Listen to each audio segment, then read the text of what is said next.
magandang araw na naman po para sa ating mga kamatalino at matyaga. Ngayon po ay ating pag-aaralan factoring polynomials by grouping. Meron po ako ditong ilang halimbawa. Kaya po inaanyayahan ko po ang lahat na makinig ng mabuti upang atin pong masundan at makita natin ang tamang kasagutan. Magsimula na po tayo. So ang atin pong unang halimbawa, factorize x squared plus x minus 42. Hahanapin daw po natin ang factors ng x squared plus x minus 42. Ano po ang una nating gagawin? Tingnan po natin kung ano po yung nasa dulo at yung nasa gitna. So makikita po natin kapag po x, automatic po yan, meron po yung 1 sa gitna. Okay po? So, find the two numbers which when added gives positive 1 and when multiplied gives negative 42. Ano pong ibig sabihin nun? In Tagalog po, kapag daw po pinag-add natin, ang sagot ay positive 1 at kapag pinag-multiply natin, ang sagot ay negative 42. Ano kaya yung number na yun? Yun po ay positive 7 and negative 6. Because 7 plus negative 6 is equal to positive 1. So yan po, yung nasa ating middle term. At 7 times negative 6, yan naman daw po ay negative 42. Ito po yung ating last term. Okay po? So paano na po natin makukuha yan? Punta po tayo sa ating next step. Now, we can write the given polynomial as x squared. So, yung 7 minus 6 po kanina, dadagdagan lang natin ng x kasi yan nga po ay ating middle term. So, 7x minus 6x is x. Diba po? So, x squared plus 7x minus 6x minus 42. Ano pong next natin gagawin? I-separate po natin ito. Yung x squared plus 7x at yung atin pong 6x minus 42. Okay? So, ito pong ating x squared plus 7x, ang common term po nila is x. So, ilalabas po natin yung x. Ito na po. X times x po.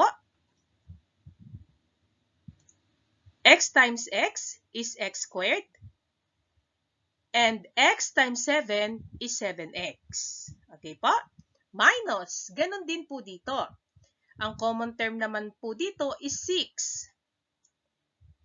6 times x is 6x. Or negative 6 times x is negative 6x. And negative 6 times positive 7 is negative 42. Okay po?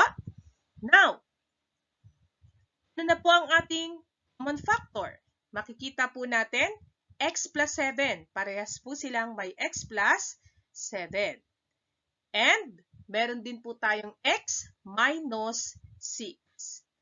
So, x plus 7 as common factor, we get x plus 7 times x minus 6. Ibig sabihin po, ang factors natin ay x plus 7 and x minus 6. Tingnan pa po natin ang iba pa nating example. So, sa pangalawa po nating example, factorize x squared plus 10x plus 16. So, hahanapin na po natin yung numbers na kapag pinag-add daw po natin, ang sagot ay positive 10. At kapag pinag-multiply naman daw po natin, ang sagot ay positive 16. So, that is positive 2 and positive 8. So, positive 8 plus positive 2 equals positive 10.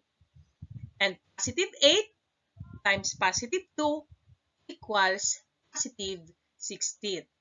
So, lalagyan lang po natin ulit ng x po. Ito. So, 8x plus 2x, ang sagot po niyan ay 10x. Ito po yung nasa gitna natin. So, yung 8x plus 2x na yan, ilalagay po natin dito. So, we can write the given polynomial as x squared. Ito po yung 8x plus 2x, no? Ito yung 10x na ating middle term, and then plus 16 yung ating last term. So, kagaya lang din po ng ginawa natin kanina, separate po natin ito. Ayan po. Okay. So, ano po yung common factor ng x squared plus 8x? Ang kanila pong common factor is x. So, ulit po, ilalabas natin yung x. And then, matitira sa loob yung x plus 8. X times x is x squared. X times 8 is positive 8x. Ganon din po dito sa ating sumunod. Ang factor po or ang common factor ng 2x plus 16 ay positive 2. 2 times x is positive 2x. And 2 times positive 8 is positive 16.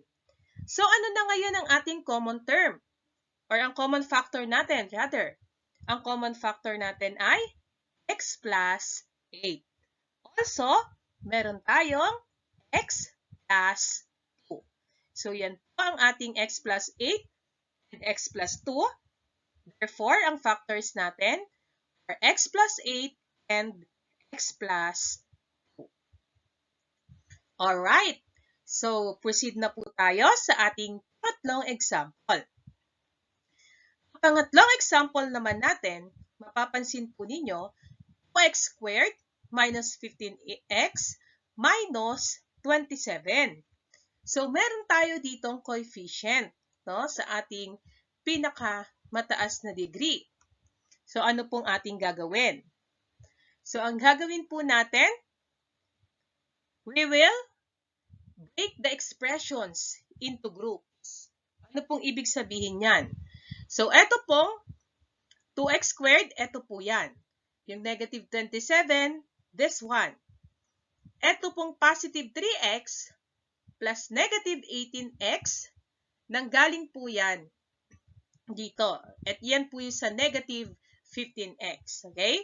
Positive 3x plus negative 18x is negative 15x. Okay? Next step po natin. Yan. After nating ma-break ang expression, we will factor out x from 2x squared plus 3x. Okay? So, ito yung ating 2x squared plus 3x. Ayan po yan. Okay? So, yung factor niya yan. Ang kanila daw pong common factor, our term is x. Okay? So, x times 2x is 2x squared. Okay? And x times 3 is positive 3x. Okay? Sumunod naman po, factor out naman daw po natin yung negative 9 from negative 18x minus 27. So, eto naman po yon. Okay? So, ito po yung factor niya. Okay? So, ang common po nila ay negative 9. Negative 9 times 2x is negative 18x. Negative 9 times positive 3 is negative 27. Okay? So, now, eto na yung ating gagamitin. Okay? Meron na tayong x times 2x plus 3 minus 9 times 2x plus 3. So, ibig sabihin po, meron tayong common factor na 2x plus 3. Ito po ang ating common factor na 2x plus 3. Okay? And also, meron tayong x minus 9. So, 2x plus 3 as common factor, we get 2x plus 3 times x minus 9. So, therefore, the factors are x plus 8 and x plus 2. Okay? Next, for our last example, factorize 12x cubed minus 9x squared plus 4x minus 3. Okay? So again, tulad lang ng ginawa natin kanina, we will break the expression into groups. So ito ang ating expression. Binrake lang natin into groups. Okay? So meron tayong 12x cubed minus 9x squared as well as 4x minus 3. So unahin po natin yung ating 12x cubed minus 9x squared. Factor out muna natin or factor out 3x squared from 12x cubed minus 9x squared. Okay? So, ilalabas daw po natin yung 3x squared. Okay? So, yan yung parehas sila. 3x squared times 4x is positive 12x cubed. And 3x squared minus 3 is negative 9x squared. Okay? So, ito pong 3x squared times 4x minus 3, dito po yan sa 12x cubed minus 9x squared. Okay? So, proceed po tayo. Meron na tayong 4x minus 3. Okay? So, etong kabila, etong sumunod naman, this one, is also 4x minus 3. So, i-add na lang natin yan. So, meron na tayong 3x squared, ito, times 4x minus 3, plus this one, 4x minus 3. So, automatic po yan, meron niyang 1 dito. Okay? So, ibig sabihin, ang common factor natin ay 4x minus 3. And then, meron tayo ditong 3x squared plus 1. Okay? So, as common factor, 2x plus 3, we get 4x minus 3 times 3x squared plus 1. So, that is the factors of 12x cubed minus 9x squared plus 4x minus 3. Alright? So, again, mga kamatalino at kamatyaga, thank you for watching. And don't forget to like and subscribe.